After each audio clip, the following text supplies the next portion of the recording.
It's all about how you portray the price. And you can have these incredibly luxurious goods that are priced very high, but really they're manufactured and made the same way as a cheap good that you could find in a dollar store.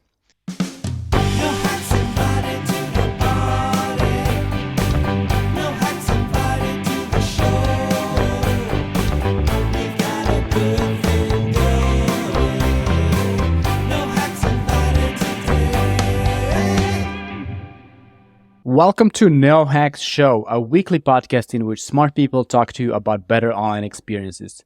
The topic for this week is the perfect pricing formula, and my guest quite literally wrote a book about it. She's the founder of Guess the Test, host of Can You Guess the Test, CEO of Convert Experts, and a top A/B testing influencer. Deborah O'Malley, welcome to the show. Hi, everyone. Thanks so much. It's great to be here, Sunny. Great to have you. So the first question that I have for you today, it's not the animal question because you already told me that on LinkedIn. It's a question from Linda Bustos, our mutual friend. Oh, now I'm really scared. Don't be, because nothing to be afraid of. How does pricing psychology differ across luxury brands versus fast fashion or cheaper brands? Yeah, that's a really great question. And I actually happen to have what I hope is a really good answer, or what I hope you deem is a really good answer. So pricing is all about how you portray your product. And you can take something and make it seem luxury, or you could take something and make it seem discounted. And it, in fact, can be pretty much the same good or service. For example, my son is really into very expensive Nike shoes. You can pay tens of thousands, even hundreds of thousands of dollars for Nike shoes. Those exact same shoes that are probably made in a sweatshop factory somewhere overseas can also be what are called rep brands. And you can buy rep brands on a discount site like Panda Buy or DHgate for a fraction of the price. You can pay $60 or $80 rather than $12,000 for the exact same shoes. Now they're rep, so they don't have, the official Nike. The tag doesn't come back as fast as it's supposed to.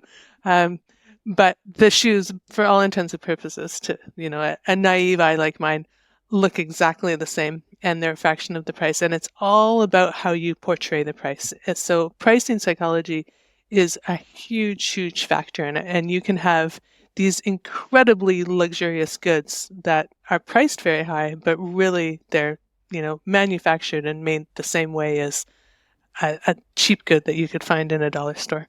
So it's all about the branding, about the way you portray it. Yeah.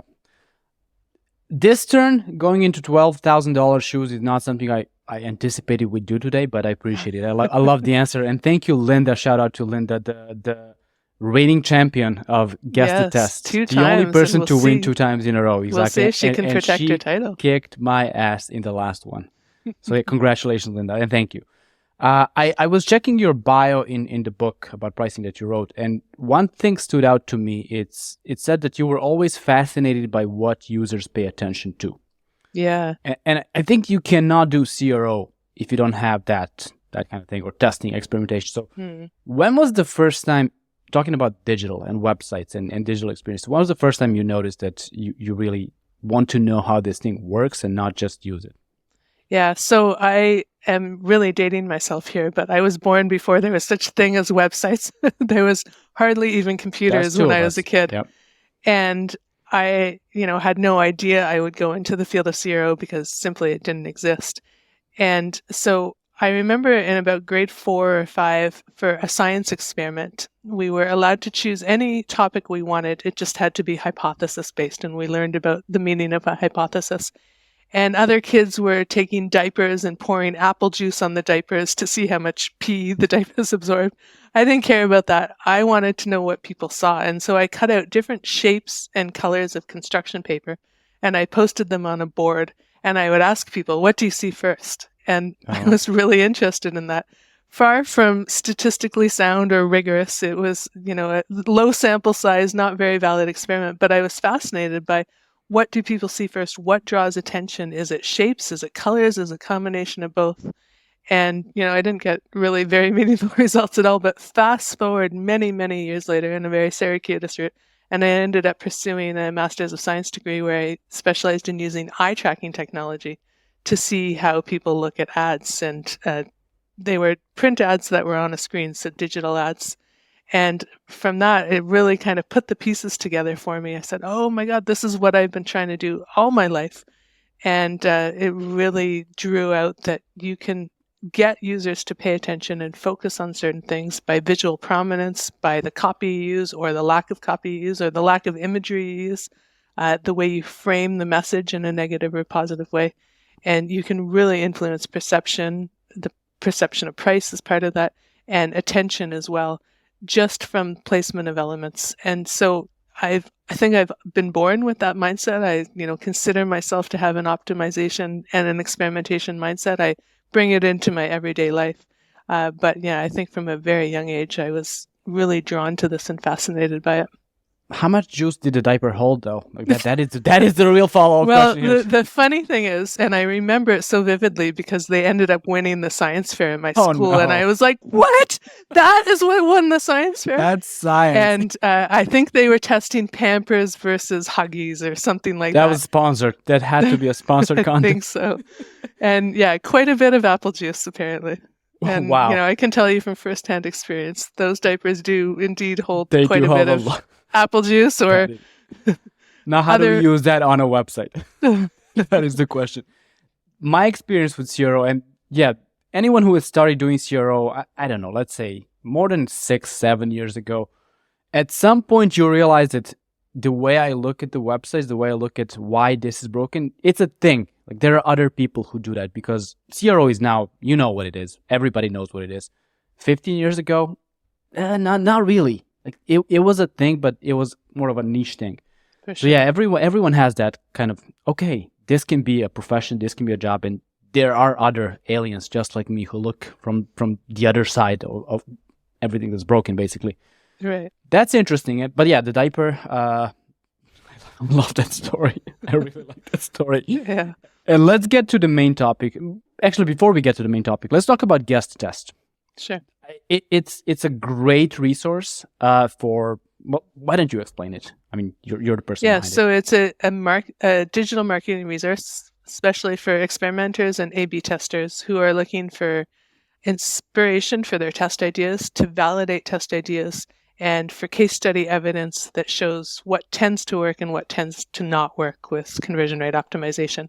And so it's a repository of hundreds of A/B test case studies where you can go and take your best guess to see which test you think won, see if you got the right answer or not, so validate your hypotheses, and then get the real life results as well as an analysis and detailed test ideas to tell you how to actually take what other people have done and not only use it and apply it, but also optimize on it. So it provides a lot of really great ideas. And for me, because I've been doing it for so long, I've formulated all these ideas in my head, and I'm able to apply a lot of what I've learned from these case studies to clients and say, okay, well, this tends to work. Let's try this as our first start. This tends to not work. Let's veer away from this pattern and that kind of thing. And optimizers can do the same thing by using Guess the Test. They absolutely can. And one really important thing to say is these are not, it will work for every single, these are, use it as a starting point, use it to get inspiration, to try to, like you said, test your knowledge and test what you think about the website. But definitely and absolutely do not just copy and expect miracles because, well, that's not experimentation. No, there's a lot of contention around whether you should copy your competitors or not. Some people say absolutely not. I say absolutely you should. However, and it's a big however, make sure that you're testing and make sure that you're optimizing on it because every website and every audience is different. And if you just point blank copy and try and transfer it over, it likely won't work for you. Maybe it will, but it likely won't. But if you test, if you refine, if you kind of tweak for your own audience and how it's going to work for you and your parameters on your website and optimize upon it by taking case study knowledge and making it even better, then it's likely to work for you. That's exactly, I mean, no one can disagree with that. My thing always has been, whatever you're doing, be intentional about why you're doing it. So if you're copying, you need to know. I want to copy, and then based on that, I want to learn. Don't just copy it because it's there and this is the way I'm supposed to do it. And this goes for, I don't know, using an e-commerce platform that has a certain checkout flow. Yeah, sure, it's there and it works for a lot of people, but be intentional about using it for a specific website that you're running. So Absolutely. yes, I'm glad we agree on that. And now let's talk about the perfect pricing formula, which just sounds magical and sounds like it will solve every single problem you have. And it is from your book, which I will link to in the description. You need a guest test subscription, right, to get access to the book. You do. If you're a pro member, so you can sign up for free to guest the test and you get the free test that comes to you in the newsletter.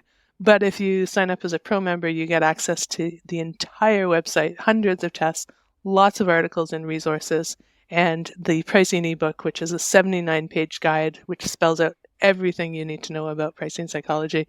I think it's one of my best works, and I'm really proud of it.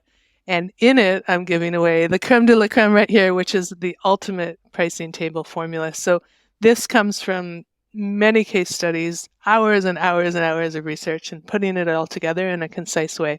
And what I found is that if you anchor prices, and we're going to have to talk about that so people know what that means, but if you anchor prices from highest to lowest, if you present a decoy option, we're going to talk about that in a second as well, to ease choice selection, and if you limit product features to 3 is really the magic number. And in fact, I just saw a post about that yesterday, and we'll talk more about that in a second. If you do those 3 things, and I'll explain them in more depth, then you have the absolute perfect pricing table that you can then present in your pricing chart options when you want to say, buy this product. Here's my pricing chart. Here's my pricing table. So why don't we go into the first thing, which is anchoring. Let's talk about prices. Anchoring, exactly. So what is anchoring effect exactly? Okay, so anchoring effect is really interesting. So if you envision an anchor that goes from a boat into the ocean, an anchor kind of pulls that boat down and it keeps that boat down. Well, when you anchor your prices, what you're doing is you're setting the reference point, or you're setting the place in which you're going to put your price as the first impression that people have. So if we go back to the boat analogy, it's kind of like the place in the sea that you're deciding to park your boat. Anchoring is the place in the pricing psychology chart you're planning to have your users come in and say, okay, this product is worth X amount of money. So if we go back to the Nike shoe examples, we're saying Nike shoes are worth $12,000, for example. Spoiler, they're not. They can be to some people. I know. So let's just choose a product or a service. We're saying it's worth $500. Mm-hmm. Now, in a pricing chart, usually what you'll see is an annual and a monthly subscription option, and then you'll see usually 3 to 4 different pricing options. And typically what happens is pricing charts will start at the lowest option, and then they'll increase higher for each subscription or product offer that they have. And that is the opposite of anchoring. With anchoring, what you actually do is you set the reference point highest in your first presentation of the price, and everything else is comparatively lower. And the reason why you do that and that works, test it, but the reason why it can work very well is because when a user comes in, our eyes, and we know this from eye tracking technology, our eyes tend to see the things on the left side of the screen first, and then we bolt across or we scan across to the right side of the page. And so when you enter a pricing chart and you see the highest point on the left, that's the first thing you see. And you go, okay, this product is $500. Everything presented after, if it's cheaper, looks comparatively less, and it looks like a comparatively good deal. So you set the reference point. You say, yes, this product is worth $500. And now, oh, wow, I can get a great deal for only $350 in the next price. Or, oh, wow, this one's only $150. I'm going to go for that one. When you flip it, as almost all websites do, and you have $150, $350, $500, then the reference point is $150. And now that $500 price tag seems very expensive and almost unattainable. So when you anchor the price, you set the reference point high, everything else is comparatively lower, and it seems like a comparatively good deal when you have the lower prices. So as a testing idea, I encourage every website owner out there, or if you're working for clients, if you have a pricing chart, as most websites do, try flipping your pricing chart around so the highest price is first and the lowest price is presented last in your pricing chart.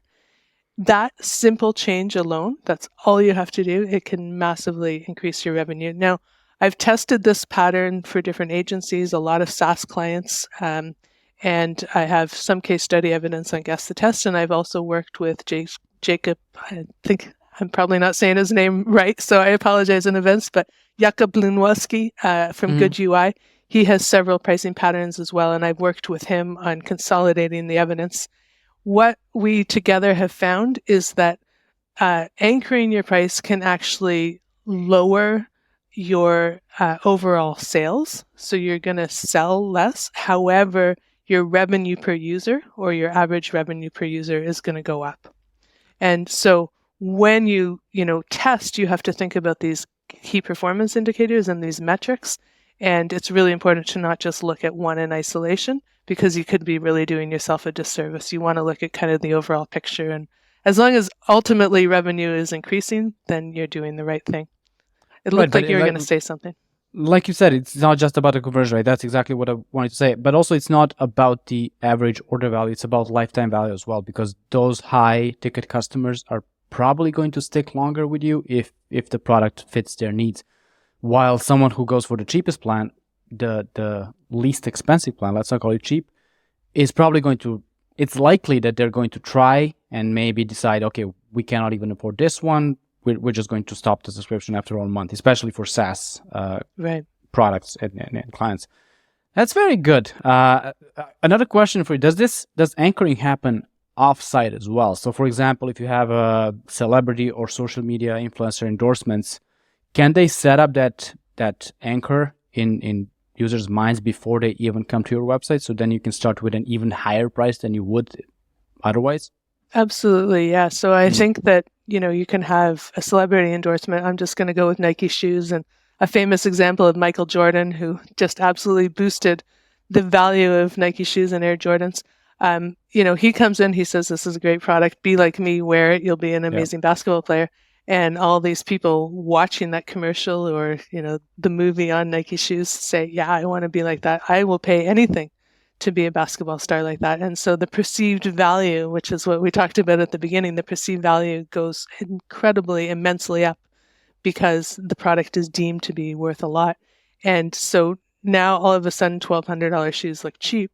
And when you see $500 shoes next to the $1,200 shoes, you go, oh, wow, that's a comparatively great deal. And you've just anchored the price. One of the easiest things that marketers can do to create price anchoring, and it's a very, very easy tactic, is you can set in a pricing chart the, quote, real price and strike it through, and then have the, quote, sale price directly underneath.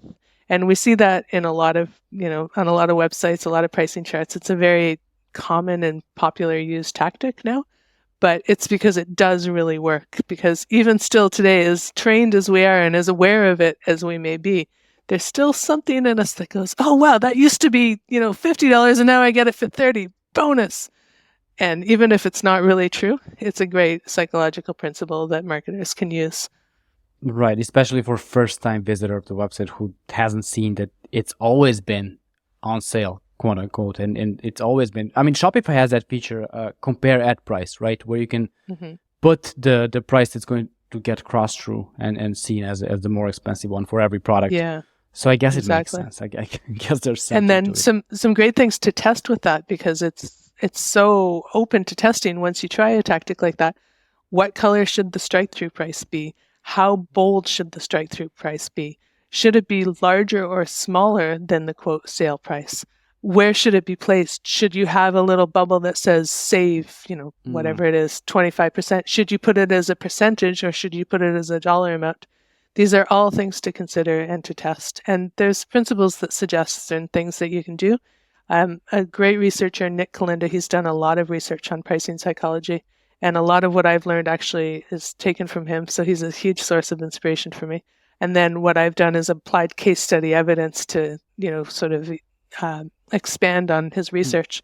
But he shows that there's studies that he kind of has cited that show the smaller the price, the smaller it actually seems to the user. The bigger the price in terms of how it's shown on the screen, displayed on the screen, the bigger the amount seems.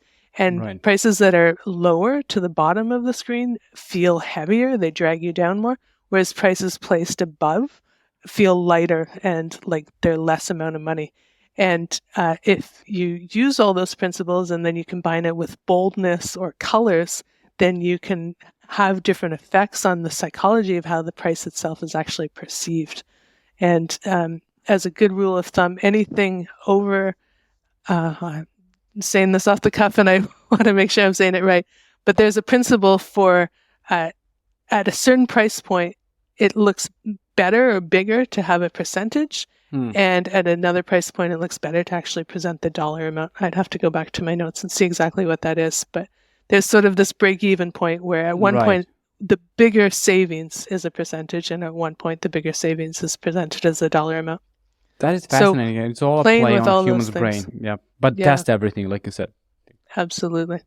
All the time. Because even if it works for most stores that, put a percentage, if it's, let's say, above $100, not saying that's the number, maybe it's not going to work for you. So just make sure you test it.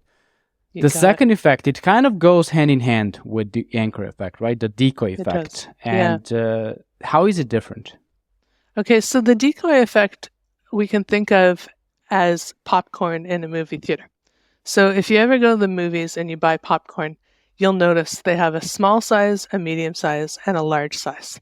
Now, really what they should do is present the large size first, and then, because it's most expensive, and then the medium and small. But usually people think of it as small, medium, large. Now the small, let's just say arbitrarily it's $5. The medium is $7.50, and the large is $8. Which popcorn would you choose? I don't eat popcorn, but I mean, the only answer that makes sense is the large one, right? You got it. Exactly. Yep.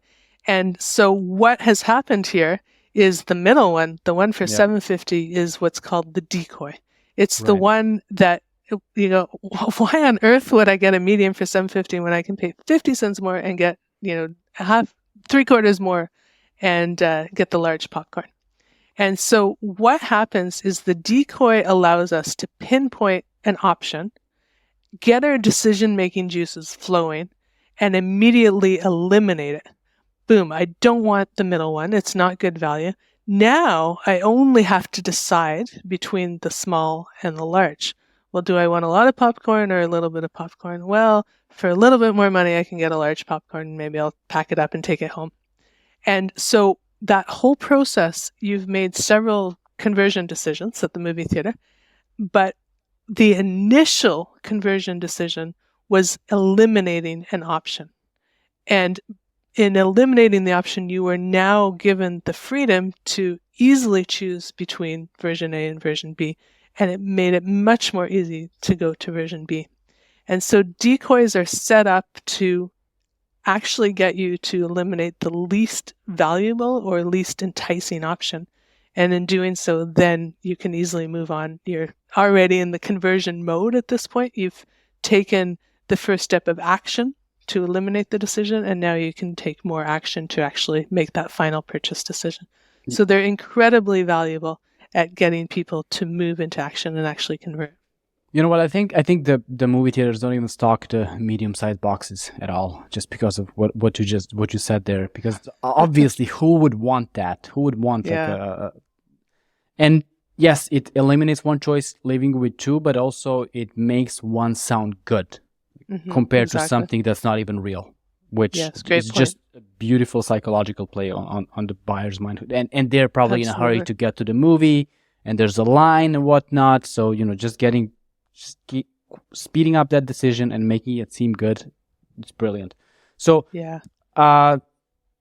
let's say, and it's usually the middle option, right? The decoy, or not always. It can be presented different ways. Often what we see on pricing tables is that companies try and steer the user towards the middle option. And then what they'll do is they'll use some kind of visual cue like best value, or something that orients the user to choose this option in the middle. And it's done through banners, through arrows, through making it bolder, bigger on the pricing chart, those kinds of visual things that make you go, oh, I noticed this one, this is the one I should go for. But it doesn't always have to be the middle option. It can be the bigger option, or it can be the smaller option. Sometimes a really great thing to do is to set your reference price really, really high. I've done this actually with a client that is offering coaching sessions, and he has a course and he has a book.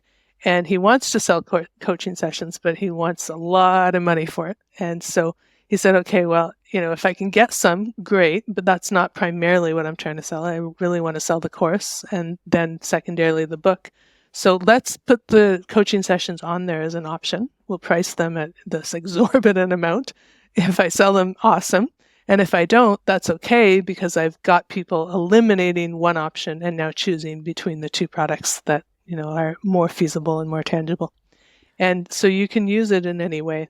But if you set the reference price as the anchor, as the decoy, and you anchor it, then you'll probably have that one really high option eliminated, and you'll get people choosing between your lower product values. Right. And whatever is left or not eliminated, like I said earlier, sounds like better than something, which is better than the starting point of, I don't know anything about these options. Even if it's a bad option on its own, it's better than something else that's on that page. So I love it. I really like that. Now, the last component of a perfect pricing formula, it's a combination of two, paradox of choice, and then there's something that you call, and I love this, 3 charms, 4 alarms. So what is that about, and how does that help? So it's sort of 2 different concepts that really meld together into one. So the paradox of choice is basically, it says if you have too much choice, it's going to cause analysis paralysis for people, and they won't be able to decide. And so we've seen this again and again in different studies, but the most famous is what's known as the jam tasting study. And in it, researchers had 2 different stations at a supermarket. And at one station, they had 24 jams, 24 different flavors of jams, very enticing.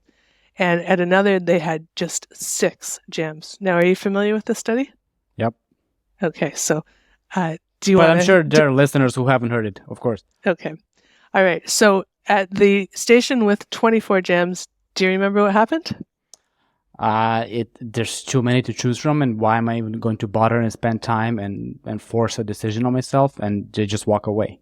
You got it. So 60% of shoppers stopped. They said, oh, jam, yum, yum, yum. I'm going to try a free sample. On average, 2 flavors was sampled, but only 3% of shoppers bought jam from the table with 24 jams. Right. At the station with 6 jams, just 40% of shoppers stopped. So quite a few less shoppers were enticed by the selection. But when they were there, 2 jams were sampled on average, so same as the one with all 24 jams, and 30% bought jams instead of just 3%. So we 10x'd it simply by having less selection. And what this shows us is that it's just overwhelming to make too many decisions. And I'm sure you've experienced it grocery shopping if you're looking for, I don't know, pasta, for example, and there's 15 different types, and you're like, okay, well, I want gluten-free, but now I have to choose, should I go with this brand or this brand or this brand or this brand or this shape or this shape? It's overwhelming. And when we're on a website and we have limited cognitive facilities anyway, because there's kids screaming in the background, or we're on a bus on our mobile phone, we don't have the ability to make these decisions. It causes analysis paralysis. And so the only decision we decide to make is to make no decision at all, and we leave the site. And so experimenters really do themselves a service when they actually limit options and limit the number of choices that the user has to make.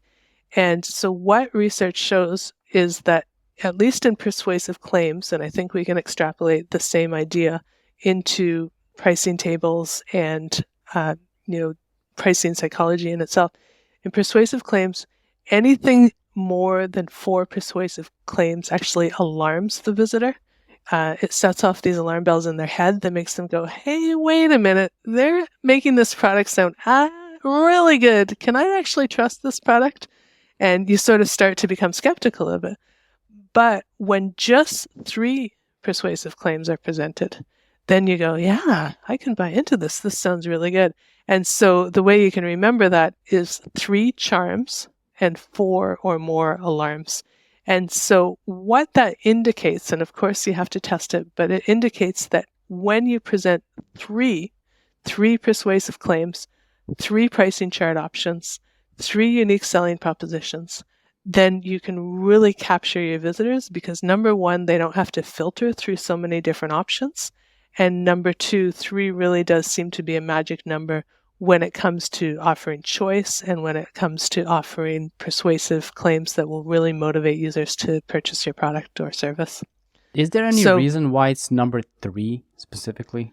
It just seems to be a really powerful number. I think it's because it does provide us that opportunity for decoy, and we can eliminate one thing really easily, or we can build on one thing really easily, and it provides a perceived sense of choice. So humans are really motivated by perceived choice, by having the option to choose. We will even go for a take it or leave it kind of thing, which is known as Hobson's choice effect, where you get one choice and that's it. And that's okay, but people prefer the sense of having a little bit more choice, to the point where they don't want too much choice, because then it's overwhelming. And so within that boundary of absolutely no choice at all the way to infinite choice, people seem to prefer that limited spectrum of about 3. That seems to be the magic number. Now, again, always test. It's not going to work for every website in every situation, but it can be really helpful. So as an example, for my kids, when I'm trying to get them to do something, do you want pizza, pasta, or grilled cheese for dinner? And they're immediately able to say, no, not this one. And then they can decide between 2 of them. Good strategy. But my strategy for dinner is we're having this for dinner. Yeah, that's a much better strategy, because I've ended up actually opening my own restaurant at home called Mamma Mia's, where I cook this for this person, this for this person. It's become ridiculous. One more question. So no choice. No choice is best choice, for dinner. Yes. One question about paradox of choice and the jam study. Let's go back to that, for example. How much of it do you think is coming from the fact that they don't know what to choose versus they don't know what to say no to? So if you buy one flavor or one jam, you need to basically know that there's these 23 others, I don't want them. Right. And there's going to be something that you want to try there, right? Right. So is it also that as part of the paradox of choice? It probably is, yes, absolutely. I think that's a really great point. And I think the two play into each other, because you get to a certain point where, like, well, I know I want that, but I also know I don't want to spend too much money on jam. So you still have to make a decision. Am I going to buy 6 jams? Am I going to buy this one because I want to try it? And so all these decisions come into play. And depending on how many kids you have yanking at you in the grocery store saying, Mom, come on, let's go, you may not be able to decide on the apricot jam or the strawberry jam. Even if you really want to try the blackberry jam, you say you're so distracted that you can't really even make that choice. And so presenting limited options make it much easier, because you can decide in your mind, okay, I'm going to try and buy one jam. Now, which one is it going to be? And then you have the kids yanking at you, Mom, come on. And you say, well, I'm going to buy the blackberry, because there's only 3 options there. Yeah. So limited choice really reduces the cognitive load and makes the decision-making process easier. And, we can put that same situation into a website where you're making dinner, you have water boiling, and you need to run just a second. Oh, I'll buy that. Okay. And then you go off to do what you want to do. Make it easy for the person making the decision, basically, is what this principle is all about. Just exactly. If you need to spend 5 minutes picking a jam, you'll get it next time. I mean, you'll get it next time, and then you're never going to buy that jam. This is super interesting. Now we have the perfect pricing plan formula basically outlined in this episode. So the anchoring effect, I'm just recapping here, the decoy effect, and paradox of choice, and 3 charms, 4 alarms. If you do that, also if you subscribe to Guess the Test and get the book and read the entire 79-page book that Deborah has written, I think you'll be well equipped to set your pricing accordingly and not to lose it, but always keep testing, of course. So Deborah, before I thank you for being the guest, what's the best way for people to get in touch with you and to subscribe to Guess the Test? Yeah, so I'm always on LinkedIn, so definitely reach out on LinkedIn, Deborah O'Malley, and you can go to Guess the Test. It's www.guess, Guess, the test, and .com. And you can just hit the free newsletter subscription button, or if you want access to the ebook and hundreds of A/B test case studies plus all other resources, you can become a pro member. And if you go to the pro member pricing chart, you'll see many of these principles implemented in it. I've tested different things. I've tested anchoring. I've tested not anchoring. I've tested strike-through prices, all these kinds of things. And the pricing chart is where it's at right now, in part because I don't have the best developer and I'm not always able to get exactly what I want developed, but it's gone through many iterations and wireframes. And if you look at the pricing chart, the one thing that I do want to change in the future for it is I want to move the call to action buttons in the pricing chart actually above the fold. Right now they appear below the fold. Okay. And I think they need to go above the fold. But all the other elements have been tested and iterated on over time. So you can use the pricing chart to kind of inspire your own ideas for pricing. Everything's there for a reason, is what you're saying, is what I'm hearing here. Yes. So thank you for being a guest. I did your show a few weeks ago. I lost there. You did. Famously lost to Linda. You were of close. Course. I was very close and I almost won, but I was too honest to take that win. It's true. But it was a huge pleasure to have you on this podcast. And of course, we'll stay in touch on LinkedIn. To everyone who connects with Deborah on LinkedIn, just keep an eye on Can You Guess the Test? It's once a month, right? And it's the most fun CRO show in existence, I think, globally, ever in history. Currently, maybe the only one, but it is an amazing, amazing show that I recommend everyone try. And to everyone listening and learning about how to set up the perfect price and how to use the perfect pricing plan formula, I want to thank you. And I will ask you to consider rating, reviewing, and sharing this episode. And I will talk to you next week.